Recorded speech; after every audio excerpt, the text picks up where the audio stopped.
So we have these two statements in this poem that say that Israel's punishment is over.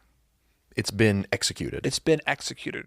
Yeah, you can't commit capital punishment twice. Like, you put a man to death, you can't put him to death again. Yeah, you can't die the twice. The punishment is done. Welcome to the Spoken Gospel Podcast. Spoken Gospel is a ministry that's dedicated to speaking the gospel out of every corner of Scripture.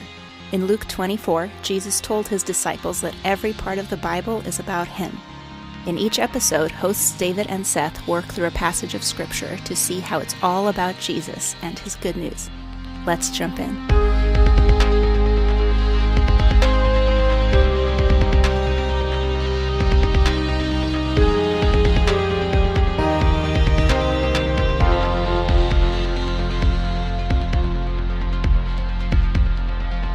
Well, welcome everyone to the Spoken Gospel Podcast. Thank you so much for joining us. We are continuing our walk into the Book of Lamentations. Last time we walked through what are laments, and we looked at the structure of Lamentations poetry, and today we're going to dive into the book and look at its message, its theology, and its overall meaning to Israel and to us today. Seth, how are you? I'm good. I'm excited good. about this podcast. Great. What makes you most excited? It ends in one of my favorite meditations I think I've done in the last 2 or 3 years on Scripture. Oh, wow. Yeah, I think it's really fascinating. We'll end up landing in the silence of God. Like, God does not speak in the Book of Lamentations, and that is actually a mercy for the people of Israel. And we'll talk. Maybe I'll just leave that little okay. You'll be breadcrumb. silent about the silence. I'll be silent about the silence for meta. now, and we'll get there. Okay. So let's see. Last time we talked about how laments are these protest songs that are talking about the human suffering that people are in, and that God has played a role in that. He's the God of the universe, and if he put them in this place, he can get them out of it. So they're calling on God to rescue them out of their suffering.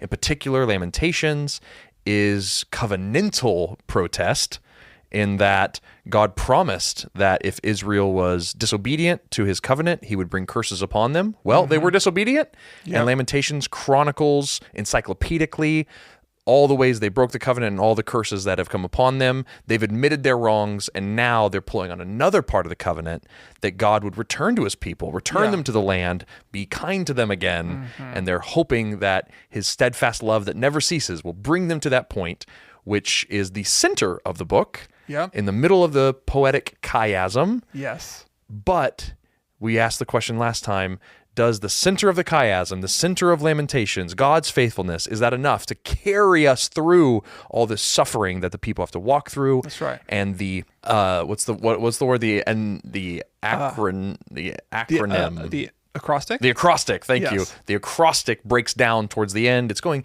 A, B, C, D, A, B, C, D, but towards the end, it breaks down as if showing that the poet barely had enough breath to finish his thought. Yeah. And it seems like he doesn't know if his faith in God's faithfulness is going to give him the gas he needs to get through all the suffering.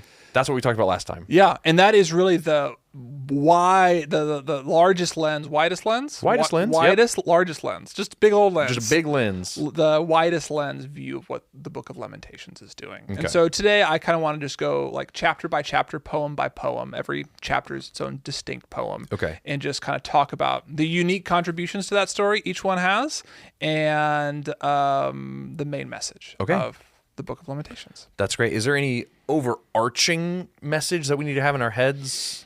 I mean, you've already said it. The Okay. overarching message is right there in the middle, that God's mercies never end. Okay. And if he's been faithful to judge us and curse us for the covenant that we've broken, he will also be faithful to restore us, just as he promised he would.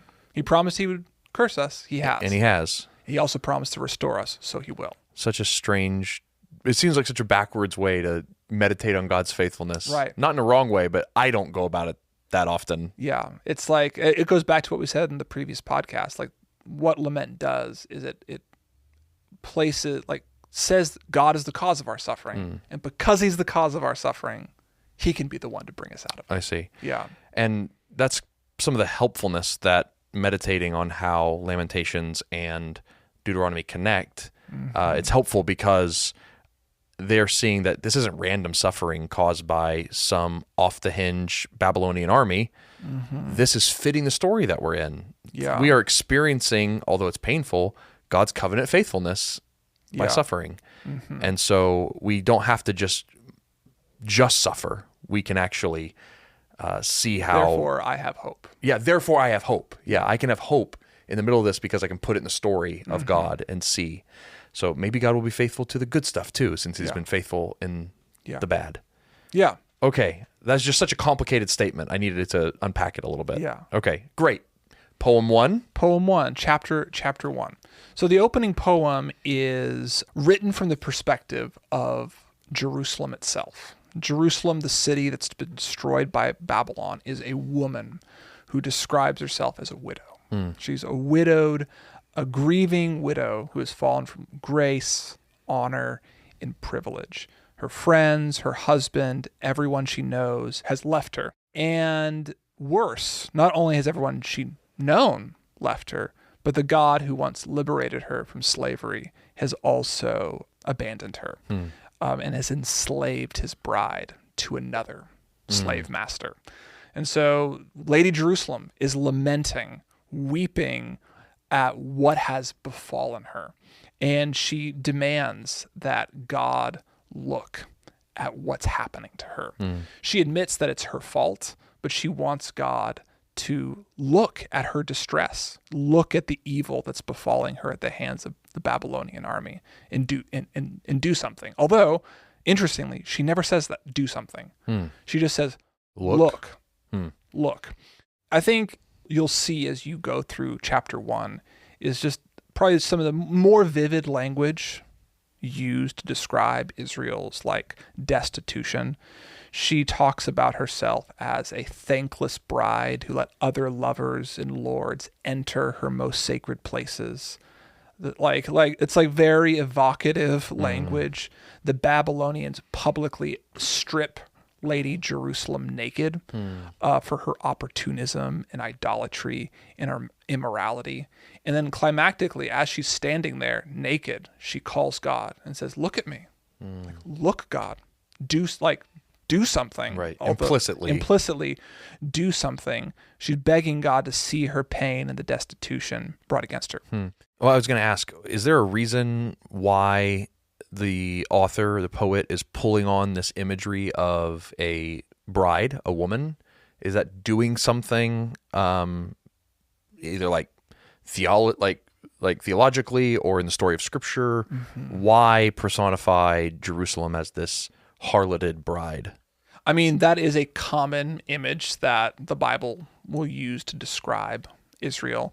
And throughout the prophets, through the very end of Israel's history, that's an increasingly common thing among the prophets, that you were the jewel in God's eye. You were his bride who he covenanted with you. He married you on Mount Sinai, and you've spent every moment since then making treaties and making military alliances with these other nations and these other gods for things God already said he would give to you.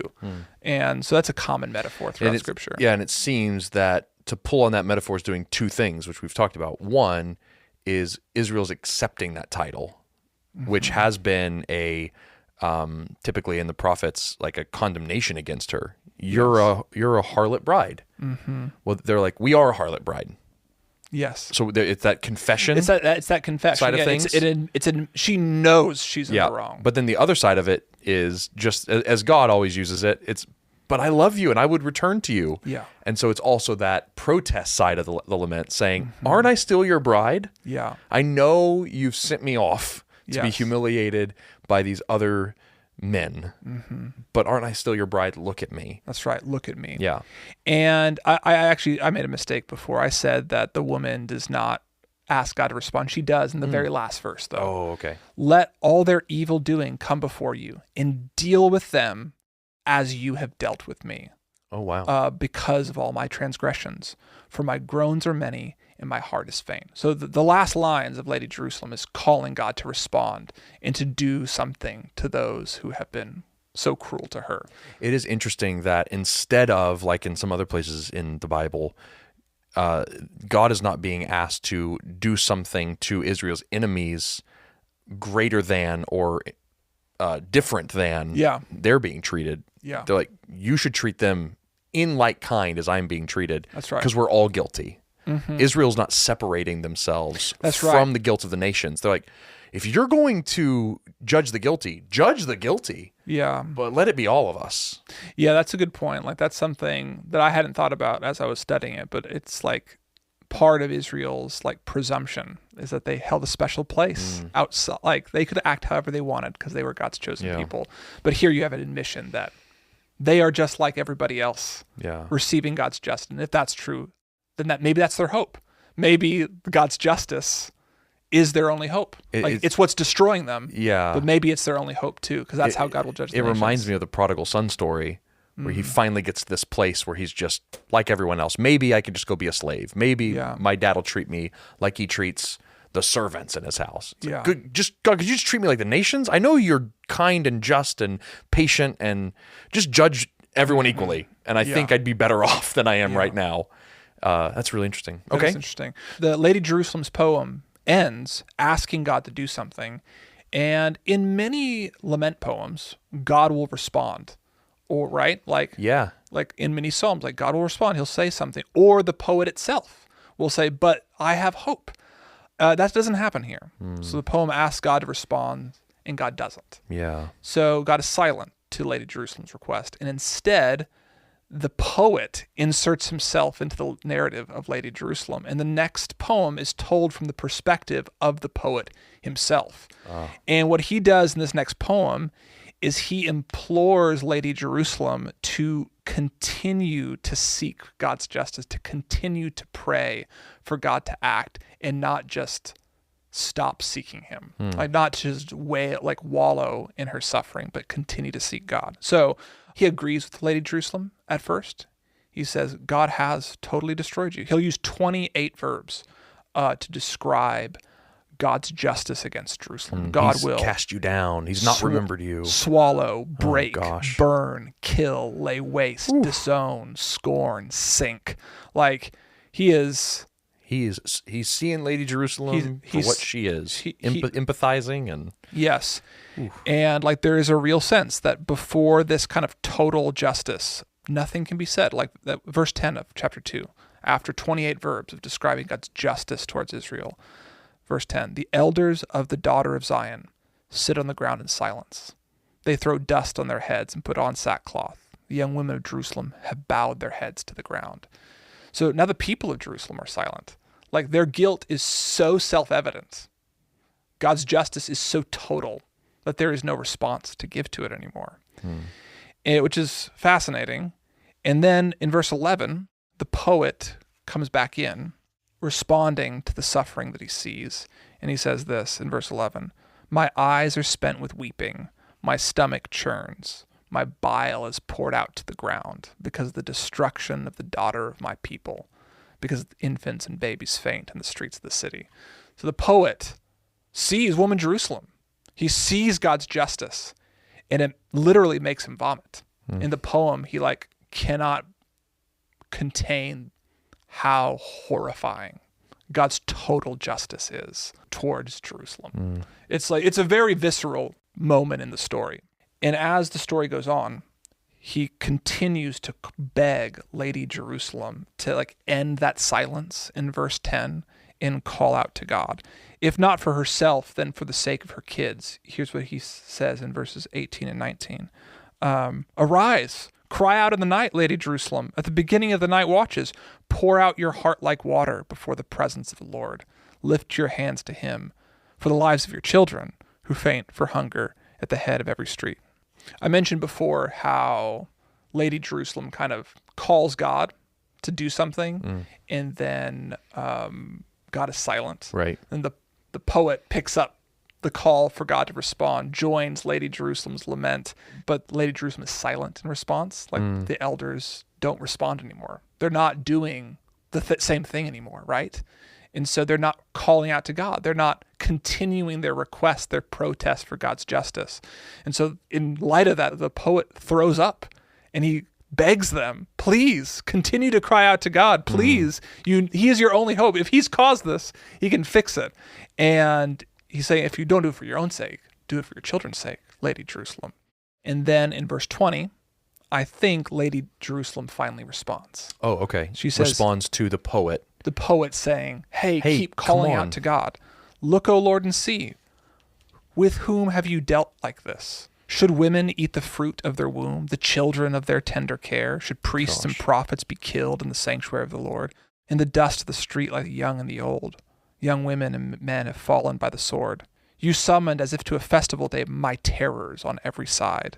On the day of the anger of the Lord, no one has escaped or survived. Those whom I held and raised, my enemy destroyed. What's interesting here is like the woman hasn't developed her cry. She just keeps saying, God, look. God, look at what's happening in Jerusalem, right? So the poet begs the woman to keep protesting in her laments to God, but she doesn't move any further into how she wails or how she wallows. She just keeps on describing with great pain the reality of her situation, all the way to talking about eating her own kids. Yeah. And it's like, God, really? Like, are you going to let us come to this? Is this what the world you want for us? But it's not, she hasn't developed her lament any further theologically, or she's not moving on towards, never mind, God will be faithful. Like, it's just still really intense. That's right. And I think the purpose of the first two chapters of the Book of Lamentations, as I said before, it's a chiasm, right? The first two chapters set up the solution offered in the third paragraph, in the third poem. So the first two are meant to make us look and see at the suffering of Jerusalem. It's trying to lay out as starkly as possible the guilt of Israel and the devastation of Israel and the non-response of God. Like, God isn't saying anything, and all that they have right now is this absolute terror and despair. So I think we've communicated the main point. The point of the first two is just to get lost in the devastation of the covenant curses God has brought on Israel. So another way to say that that's interesting is we come into the first poem and we're thrown into one of the worst situations, in the Bible, in human history, just this horrific suffering that people are going through. And you have this woman who was betrothed to God, had covenant promises with God, crying out to him saying, look at me, I've been stripped naked in the street and derided. Look, no answer. So the poet, almost breaking the fourth wall, comes in and is like, let me take up the cry. This is really, really bad. Oh, Lady Jerusalem, oh, elders of Israel, don't stop crying out. And when they finally do cry out again, it's the same thing. It's so bad. It hurts. God, look. And it's just trying to get us to see how desperate the situation is and how silent God must seem to these people. Yes, that's exactly right.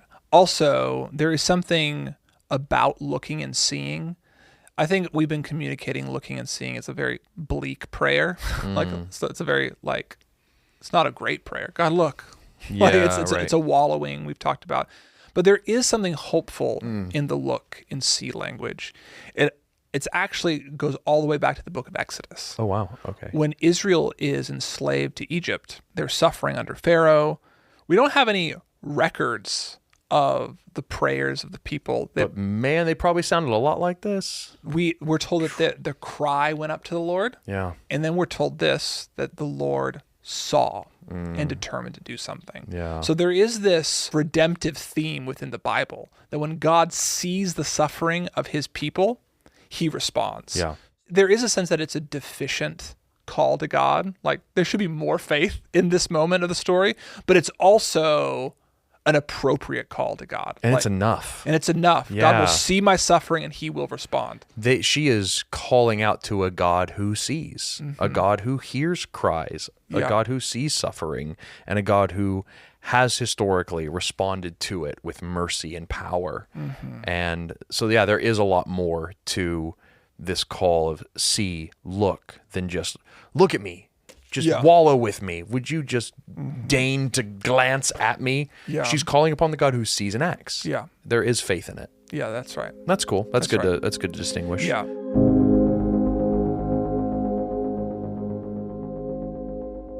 Okay, so third poem, center poem. Center poem. The woman has finally admitted, has told God to look at her one more time. And now the author personifies himself as Israel. So we had Jerusalem personified as a woman, the author, the poet coming in and speaking to Lady Jerusalem, and now the poet himself personifies Israel on his own. The first verse, I am the man who has seen affliction under the rod of his wrath. God has driven me and brought me into darkness without any light. Surely against me he turns his hand again and again the whole day long. He begins to personally appropriate and talk through the suffering he's experiencing at God's hand in Jerusalem, in its siege by Babylon. And the author will continue in the same vein that Lady Jerusalem and the poet has before. He continues to talk about how God has been a cruel shepherd to him, who he has turned his rod of protection into a weapon, how God has broken his bones and flayed his skin. At one point, he compares God to a predator that he's been stalked and mangled by. This is that protest language. It's like, do you see what's happened to me, God?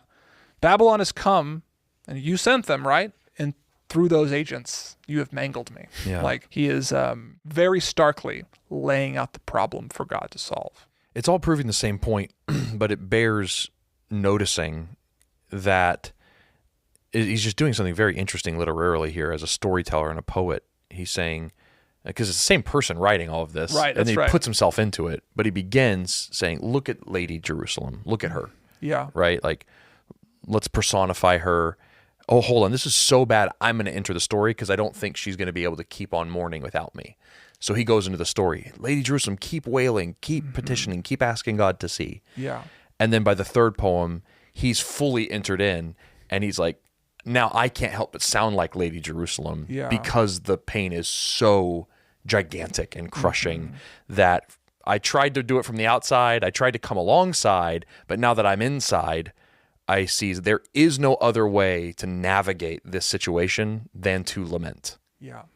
And to enter into it more personally than he has done so before. Yeah. In the first poem, he enters into the suffering of Israel as a storyteller. Here's Lady Jerusalem. Right. In the second, he's a character. Yeah. In the third, he's experiencing it himself. Right. Which is fascinating, and I think it also points to the hope that we should have in Jesus. It's like we have a God who's written himself into the story of suffering. That's right. As well, and we'll probably come to that. Okay. That's really cool, though. A little bit later. Okay. A micro hook for later. I was also thinking about this little narrative. It probably also is trying to reflect the varied situations of the exilic and dispersed Israel. That some are on the outside and can only think about Israel in that third person personification mode. Some are nearby or see themselves as characters in the story, and some are inside of it, actually still in Jerusalem, physically suffering in their own way. And so he's not only stepping deeper into the story, he's also bringing that deep story to bear in every location that the dispersed Israelites are in. Yeah, that's good. It's interesting. Yeah. So the poet is placing himself in the story of destroyed Jerusalem, recounting how God has hunted him down. Yeah. But this same psalmist, the same author, the same poet, also gives us the only bit of hope in the story so far. And it begins in verse 21. Actually, let's begin in verse 19. Okay. He says this, So God, remember my afflictions and my wanderings, the wormwood and the gall. My soul continually remembers it and is bowed down within me. But this I call to mind, and therefore I have hope. The steadfast love of the Lord never ceases. His mercies never come to an end. They are new every morning. Great is your faithfulness. The Lord is my portion, says my soul, therefore I will hope in him. The Lord is good to those who wait for him, to the soul who seeks him. It is good that one should wait quietly for the salvation of the Lord. It is good for a man that he bear the yoke in his youth. I think that means the yoke of suffering or the yoke of punishment. Whenever he can actually stand up under it. Yeah. Let him sit alone in silence when it is laid upon him. Let him put his mouth in the dust. There may he yet hope. Let him give his cheek to the one who strikes, and let him be filled with insults. Because the Lord will not cast off forever. But though he cause grief, God will have compassion, according to the abundance of his steadfast love. For he does not afflict from his heart or grieve the children of men.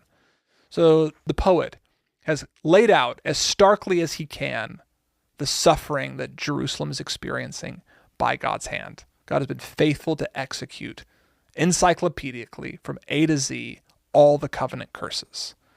But if God has been faithful to do that, I have hope. If he's been faithful to judge, he will be faithful to restore. And I think that begins in verse 22. The steadfast love of the Lord never ceases. His mercies never come to an end. He's picking up that understanding of who God is from God's name all the way back in Exodus 34, where God says that his steadfast love, his compassion, his steadfast love will never end, extends for thousands of generations. He's saying like, okay, I know that I'm receiving what I should be. You're being just. You said you would not pardon the guilty, but you said you were 1,000 times more compassionate than you were just. And I know that that's what's going on here. That's what he's saying.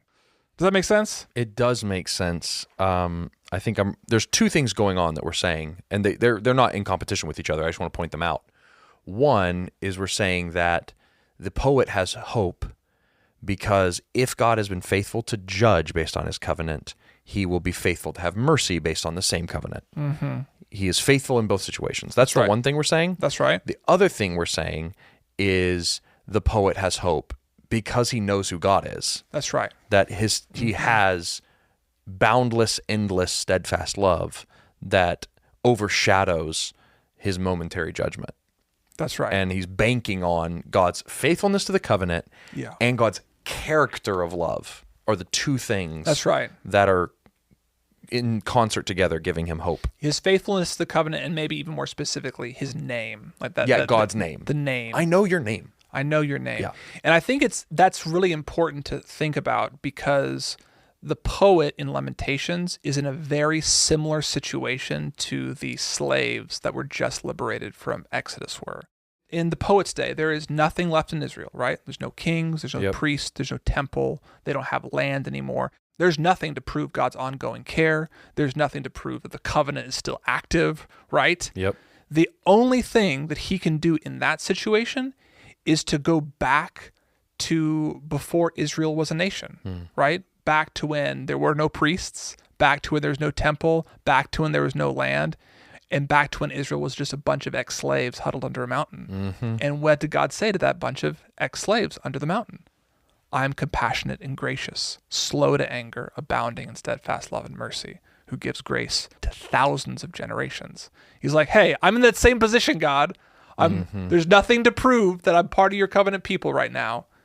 And the only thing I can go back on is your name. That's what you gave my ancestors before you gave them a covenant, before you gave them a land. Yeah. So that's what I have now.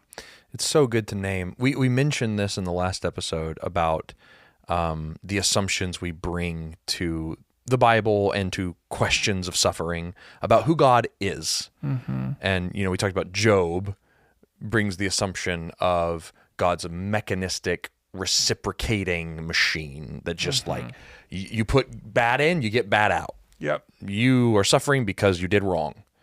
That's an assumption that Job's friends made about God. And that's because Job is trying to answer the question of an innocent sufferer. Like, what happens when the innocent suffer? Like, they think that he did something wrong to deserve it. But what happens when the guilty suffer?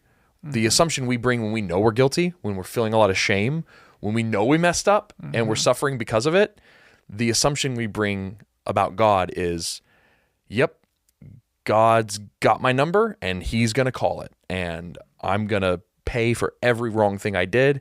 And he'll never accept me. He'll never love me totally. He'll never completely forgive me. I'll always be on the outside. Always be on the outside. Yeah. And I think it's astonishing that in the middle of the most unarguable situation of God doesn't like you, being the destruction of the temple and the suffering of Jerusalem, this poet remembered the real identity of God. He remembered that God is so much more loving and gracious and merciful than his situation lets on. Verse 33, he does not afflict from his heart. Yeah. He remembers the core of God's heart. Yeah, God's heart is not primarily justice or wrath or anger or retribution. He does those things. He does those things, but that is not the core of who he is. Right. God is love. Yeah. God is love. It's just amazing to shine that out in the middle of this very dark book. Super dark book, but in the middle of all the suffering, in the middle of all our guilt, God is more love than he is justice. If that's okay to say it that way. Yeah. But like, that's the hope we have. Therefore, I have hope. Therefore, I have hope. That's who God is. Because I know who God is. And now the rest of the book tests that assumption. Can that assumption get me through the rest of this meditation? That's right.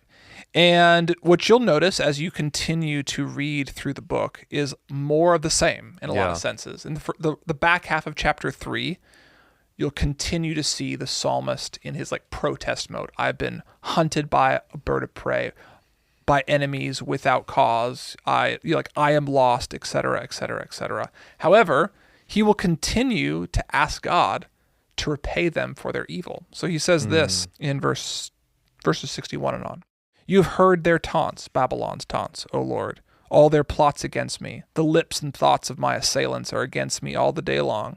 Behold, their sitting and their rising, I am an object of their taunts. But you will repay them, O Lord, according to the works of their hands. You will give them dullness of heart. Your curse will be on them, and you will pursue them in anger and destroy them from under your heavens, O Lord.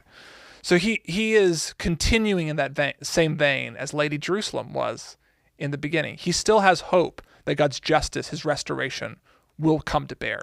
So far, by the end of chapter 3, it seems as if God is love and he's on the side of his people, that gives me energy to continue the prayer of good, just retribution. I see, because not only, we've said it this way, we've said because God's been faithful to judge Israel, he will be faithful to save Israel.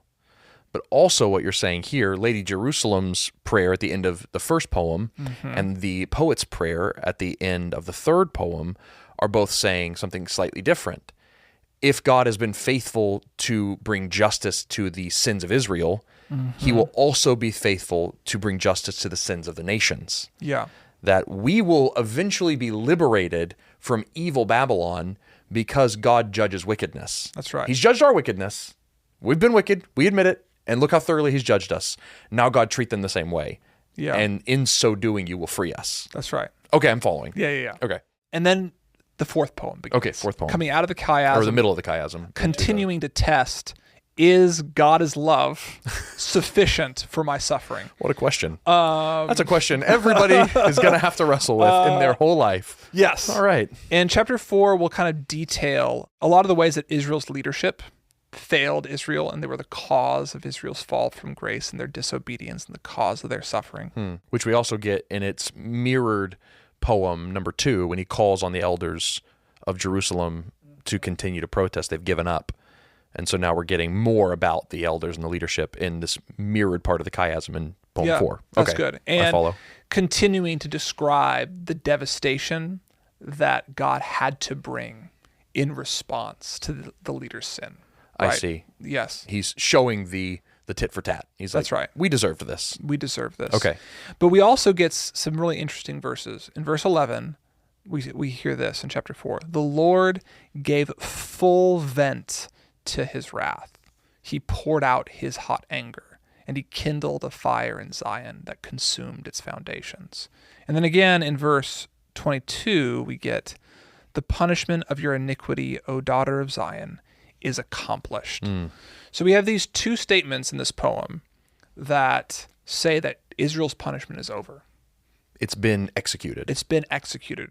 Yeah, you can't commit capital punishment twice. Like you put a man to death, you can't put him to death again. Yeah, you can't die the twice. punishment is done. And so you're saying that in poem 4, there seems to be this conclusion to the wrath. It has been accomplished. Yes. The punishment is done. Yeah. Which ties into the identity of God, the name of God. Yeah. There is a limited time span to his justice, his wrath, and an infinite time span for his mercy. That's right. 1,000 generations of mercy and love, 3-4 generations of justice and wrath. That's right. Okay? Yeah, and it is hope, but it's a pretty severe hope. That's a pretty severe hope.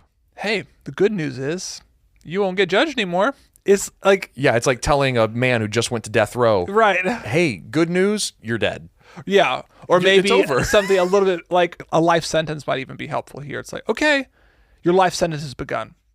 Punishment over. Punishment over. It's been decided what your punishment will be, and it started. It started. It's 70 years. It's right. It's like there is okay, there is a finitude to that. There is a constraint to that. It is a mercy in a sense. It is a mercy. I won't get more of the same. Right. But it's a severe mercy. It's a severe mercy. It's a very severe mercy. Yeah. But again, Lamentations 4 ends with that same hope. At the end of this poem, he ends the same way that he ended previously, by calling for the judgment of the nations. The punishment of your iniquity, O daughter of Zion, is accomplished. He will keep you in exile no longer. But your iniquity, O daughter of Edom, he will punish. He will uncover your sins. So for the ways that their captors and oppressors have brought about God's justice in the siege of Jerusalem, they will be repaid. It's the same thing that's been happening multiple times. And it's interesting here that he talks about daughter Zion and daughter Edom. Daughter Zion is obviously the Israelites, the true Israelites. He's saying their punishment is over. Babylon's work is done. The temple is destroyed. And I'm going to bring you back out of exile. But for the daughter of Edom, which Edom was the nation that Esau founded. That's right. But it also sounds like Adam. And even in Obadiah, there's this double entendre happening with the nation of Edom and the nations of Adam. Yeah. And he's saying all nations who opportunistically have hurt my people, just like Edom actually did historically, I will judge you too. Yeah.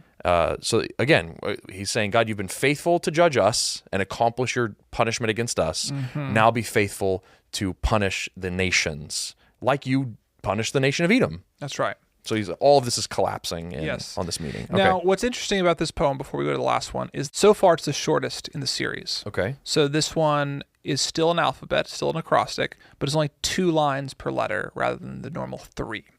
So something's happening structurally to the poems, and we suggested beforehand that this means that the craft of the author is dissolving somewhat. Like there's this severe mercy. Your judgment's over. And based on that judgment, you can hope that God will judge the rest of the world. So the question is the solution working? Is God's love solving the problem of Israel's suffering and the long time it will take for their justice to come? When is Edom going to get judged? How long is that going to take, God? And I think the answer is like, okay, it's probably going to be fine. But there is something disquieting about the fact that the structure that we've become accustomed to is dissolving. And so I think this is like a very interpretive question. Like I think you could probably take 100 different perspectives on what's happening in this moment. And I think I would like to say that like, maybe the poem is suggesting that God is love is not enough yet. Like the structure, the acrostic isn't doing it. However, the themes make me think that maybe it is enough, right? Does that make sense? Well, I think, it does make sense. I think maybe what you're saying, to try to put a fine point on it, or maybe this is just one of the other 100 perspectives, is the truth is enough.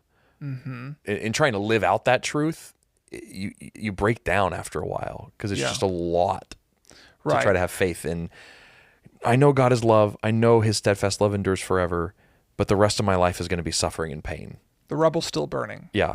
And I think it'll get me through to the end, but just barely is what it feels like. Yeah. It's still true, but it puts just enough gas in my tank where I get home on fumes. Yeah. Is what it feels like. Yeah. And I think probably this conversation we're trying to have right now is probably part of the point of the poem as well. It's supposed to get you to reflect on these questions. These are the questions you're supposed to ask. Like, is that a good enough answer? Is God's love and his future justice a good enough answer? Interesting. So maybe what it's asking everyone to do is ask yourself the question, you believe God is love.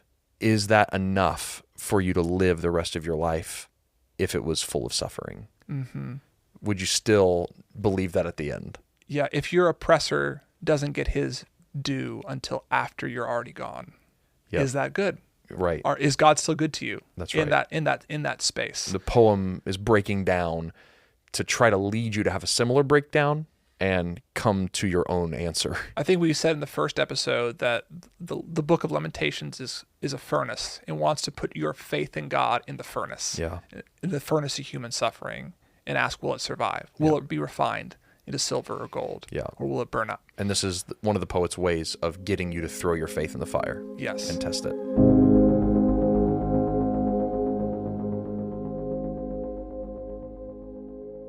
And the final stanza, the final poem itself, the fifth poem, is the shortest of all of them. That disintegration continues, and it's not even an acrostic anymore. There's 22 verses for each letter of the Hebrew alphabet, but there's no combining synthetic force holding it together. Yeah, it's like the poet doesn't have the breath to continue or the presence of mind to keep up his style. That's right. It's all breaking down. And the hope is much less. So let me just read a selection. Okay. Remember, O Lord, what has befallen us. Look and see our disgrace. We've heard that before. Our inheritance has been turned over to strangers, our homes to foreigners. We have become orphans, fatherless. Our mothers are like widows. We must pay for the water we drink. The wood we get must be bought. Our pursuers are at our necks. We are weary. We are given no rest. We have given the hand to Egypt and to Assyria to get bread enough. Our fathers sinned and are no more, and we bear their iniquities. The pace of the poem's also speeding up. Yes. Almost as if real life is like happening again. Does that make sense? Yeah, and there's very little imagery here. Nope. It's just like he's turned into a reporter. Look, we have to buy water. We got to buy bread. Yeah, he's just reporting on the facts. It's just less poetic. It's less poetic. And it's way more rapid. Yeah. Yeah, it's like when you're out of breath and you're running out of steam and you're trying to communicate something, it's like in between pants, you get out the bare minimum details, and that's what this feels like poetically. Verse 15 says, the joy of our hearts has ceased. Our dancing has been turned to mourning. The crown has fallen from our head. Woe to us, for we have sinned. For this our heart has become sick. For these things our eyes have grown dim. For Mount Zion, which lies desolate, jackals prowl over it. Like there is like this, as much hope has been offered. God is love. If he's been faithful to judge, he'll be faithful to restore. Justice is coming to our enemies. You still get that sense that like our current situation has no quick resolution. Yeah. Zion lies desolate. Jackals are living in it. If we started rebuilding today, it would be decades before the city is rebuilt, right? Yeah.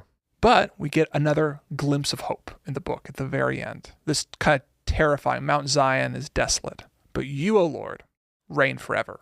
Your throne endures to all generations. So there's this another exclamation of faith. God, okay, you reign forever, even if Jerusalem does not. So why do you forget us forever? And then it dissolves again. Yeah. Why do you forget us forever? Why do you forsake us for so many days? Which is the thing that we've been talking about. Right. Is God is love and his coming justice enough to be forsaken for so many days? 70 years? It's a part of the protest. That's right. Why are you doing this, God? Right. Yeah. And then the final request, restore us to yourself, O Lord, that we may be restored. Renew our days as of old, unless you have utterly rejected us and you remain exceedingly angry. Which is, you're like, oh, I was expecting like, oh, renew our days. Yes. As of old, period, amen. Unless you have utterly rejected us and you remain exceedingly angry. He just ends with the tension. He ends with both sides of the problem. Yeah, some commentators have suggested that the Lamentations ends in an incomplete sentence. Right. That ellipsis at the end. Unless you're angry with us? ... Are you? Are you not? What is your current relationship to us? Like a cliffhanger. Unless ... Yes. Wait, unless what? Unless what? Yeah. Oh, I forgot to mention something at the top of that chapter. The last chapter is the only communal chapter in the entire book. What do you mean by that? It's the whole nation of Israel responds. It's all plural verbs. It's we've had individuals or personifications of the corporate in an individual, but not plurals. Right. And if you remember, Lady Jerusalem couldn't really rouse herself to say much. Yeah. Right? And the poet kept pulling responses out of her, trying to pull responses out of her. There is a sense in which that this is the poet having done his job right. Jerusalem is now responding. Oh, I understand. Right? Yep. So these are the prayers of Jerusalem. Lady Jerusalem is finally responding. The most basic, reluctant, quick prayers. Yes. But they're there nonetheless. They're there nonetheless. But there's more content than there ever has been. Yes. So maybe there is progress for Lady Jerusalem. I see. She is admitting her sins. She's naming the problems for what it is. And she's expressing hope in God. You reign forever. Yeah. And you might restore us. Unless you're still angry with us, that is. So why does the poet end his masterpiece with the possibly ellipsed question at the end? Like, oh, restore us to yourself, God, that we may be restored like days of old. Unless you're going to be angry with us forever. Bye. I think it's to highlight the fact that still God has not spoken. The question gets the last word. Right. What is God's response to this suffering? Right. We don't know. We don't know. We have an idea. We've named what we believe, but there's been no manifestation of that reality. God yet. has not spoken. Yeah. It's a deafening silence. If you're Israel, God's chosen people, the recipient of all the blessings and all the goodness that the priests and the temple and everything has fallen, you would hope that God would come to you in your suffering. Right. But God says nothing. Yeah. And so there's this gap. It's like, I believe you reign forever, Lord, but your non-communication makes me think that you might have utterly rejected us. Yeah. I mean, that is a constant reality for most people to some degree. Yeah. They're like, oh, God, I know you speak, but I just don't feel you speaking to me. Yeah. God, I know you're good, but I'm just not experiencing your goodness. God, I know you want me to have my necessities in life, but I'm really struggling to meet the end every month. And the reality of lived experience and the knowledge of God don't always match perfectly. Yeah. And I also think it's interesting to think about Lamentations in conversation with Job. Job gets an answer from God. He does. A very loud one. A very loud one, but Lamentations doesn't. And I'm going to hazard a guess as to why. Okay. I think it's because if God was to say something to a clearly guilty people, what could God's people say in response? If God said, this is right, you should be experiencing this.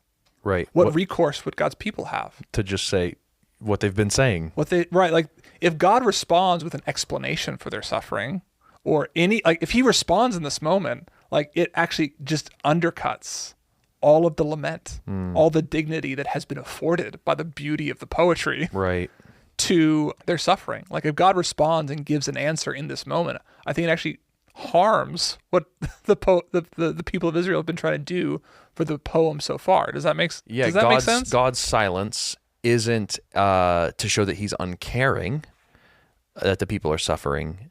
God's silence honors it by letting it stand as true, as painful, as real, and he doesn't try to sugarcoat it, undercut it, or explain it away. His silence is him saying, yes, you're right. You sinned, and this is hard. Another way to say this is like, what's the most famous part of the book of Job? When God shows up. Right. So if God doesn't show up, what's the emphasis now in the Book of Lamentations? That the people are suffering? That's right. If God was to show up at the beginning of the Book of Lamentations, all we would remember is God's explanation. But if he doesn't show up, the suffering of his people is what is remembered. Yes. His silence gives the greatest credence and the pride of place to the suffering that his people are going through. That's right. Oof. Like he gives dignity to that suffering in a way that speaking could not have accomplished. No. And I think he's done something more significant than responding to the pleas of the poet. He's included lamentation in his word. Yeah. He'd actually dignifies the suffering of his people to make the words of his suffering people his own words, right? Like, oh man, yeah. If I was God and someone wrote a book about how much I hurt them and they really want me to pay attention and how they wish I would do something, I would probably be like, hey guys, can we talk about this? Maybe not include it in my master works collection. But God does not do that. That's right. That's amazing. Right. God makes his people's laments his own laments, and his people's deepest sorrows become his own. Wow. The cries of agony and despair and questioning that Lamentation records are now the agonies, despairs, and questions of God. Yeah. Which is exactly what happens in the life of Jesus, right? Jesus is the Word of God. Yeah. He is a man of sorrows who carries in his body the very curse of God. Yeah. Cursed is any man who hangs on a tree. Right. Right? He embodies. So God is silent in Lamentations, yes, but he makes the suffering of his people his word, and then he takes his word and makes it flesh. Wow. And then he dies on the cross and resurrects to prove what? That suffering is not the final word. Yes. That his mercies are new every morning. God will be just. And people can hope in that even when they will die before they will see the restitution they hope for. Yeah. Gosh, that's so good. What a comfort. What, right? Yeah, at least I hope it is for everyone listening. That, and it's again, it's that thing you have to hold on to. It's the center of the chiasm of your life is the story of the gospel, the steadfast love put on display in the cross of Jesus. That it should be and is enough to sustain you through a life of suffering because you've seen the Word made flesh and suffer. That's really powerful. Can I point out something else I've been thinking about? Yeah. With how to see Jesus in Lamentations. This is all based around the destruction of the temple, this cataclysmic event in Israel's history where God's house is destroyed. Communion with God is destroyed. Like access to God is destroyed, and they've been cut off utterly from it. This very cataclysmic event. Temple is destroyed. Let us lament. Well, when Jesus comes, he offers laments about Jerusalem. Oh, Jerusalem, how I would long to tuck you up under my wings like a mother hen. Yeah. And he also offers these prophetic pronouncements that sound like prophetic laments about the destruction of the temple. It's going to fall. It's going. And so it's interesting, though, that in Jesus' life he doesn't come and bring Babylonian-like destruction to the physical temple again. Instead, when he fulfills the laments that he's been saying about the destruction of Jerusalem and the destruction of the temple, it's his own body that he's talking about. And the laments of Jesus, yes, they are fulfilled in the final destruction of the temple in 70 AD, but they're also fulfilled in his own death. That's right. And so in a way, Jesus, in a different way, very similar to what you were saying, Jesus fulfills all the laments in Lamentations that the people are saying, look how we've suffered, look how terrible it is. This is because of our sin. Yeah. And Jesus goes to the cross and says, look how terrible it is. Look how horrible the suffering is in my body on the cross. And it is because of your sin. And we talked about how in confession, we have access to the mercy of God, even in exile and even in the midst of punishment. Yeah. Well, now, instead of confessing our sins that led to Israel's destruction, we confess our sins that led to Jesus' destruction. And we say, we confess that our sins, that God's wrath has been fully vented. Yeah. That the punishment is done. Yes. That sentence has been served, and it was served by Jesus. Yeah. And we confess, that was my sin. And that is how we then participate in the rescue from exile, the rescue from punishment, is we say the wrath of God has been fully vented, and that was because of my sin. And that confession leads to God coming back to us and being merciful to us and being gracious to us and having an eternal, steadfast love that never ends. Yeah. Yeah. I think the thing we should end on here then is like, okay, so we've said that we have this partial answer to the problem of Jerusalem's suffering. Like, God is love. He will repay. He makes the suffering of his people his own words. Yeah. And then his word becomes flesh. Like he embodies the suffering of his people to put an end to their sin and join him in that resurrection. Beautiful news, and better news than I think what they had in the first covenant, in that space between those two covenants, the space between the curses and the restoration. But it doesn't really fundamentally change my posture in a world full of suffering. Right.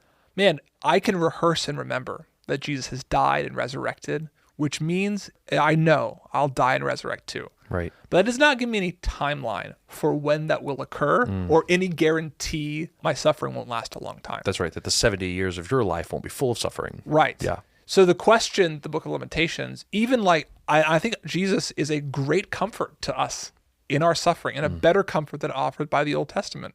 However, it is not a complete comfort in that it doesn't answer all the questions. Right.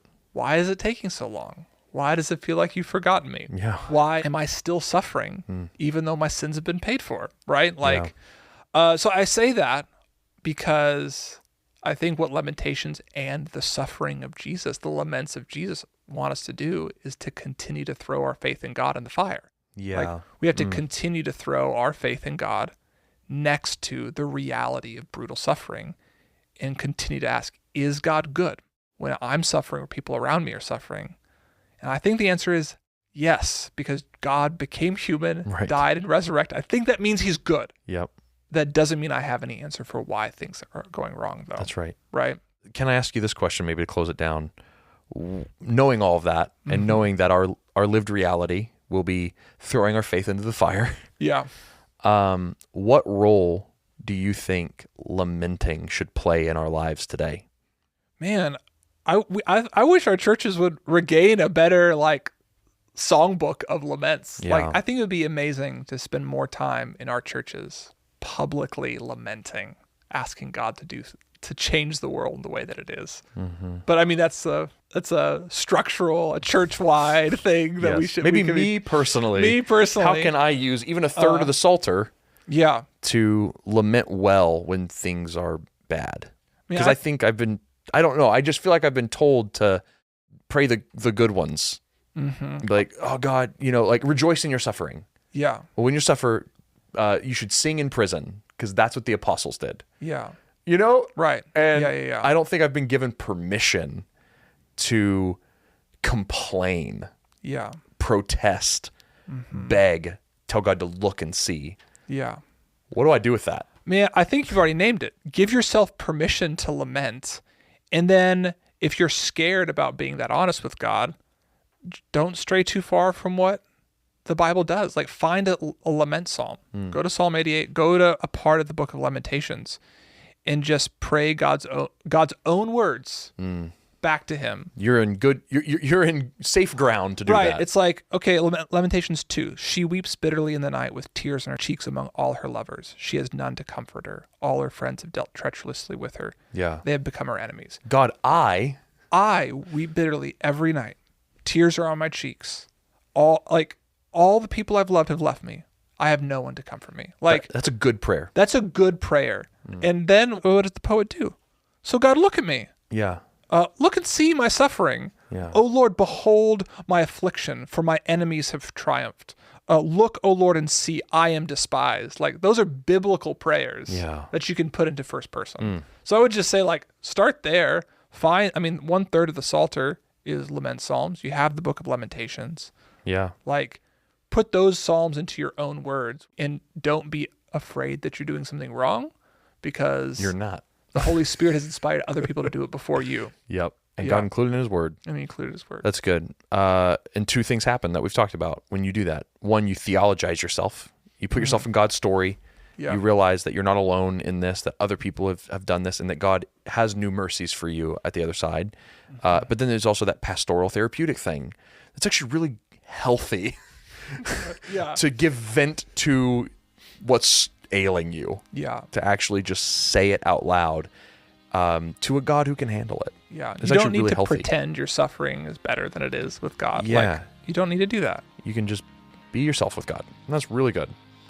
Well, that's Lamentations, yeah? That's the Book of Lamentations. Man, thank you, Seth, and thank you to the theology team, including Christine here at Spoken Gospel, for getting us ready for this conversation. And thank you all for listening, for going on this journey with us. We hope it's been helpful, and we can't wait to talk to you next time.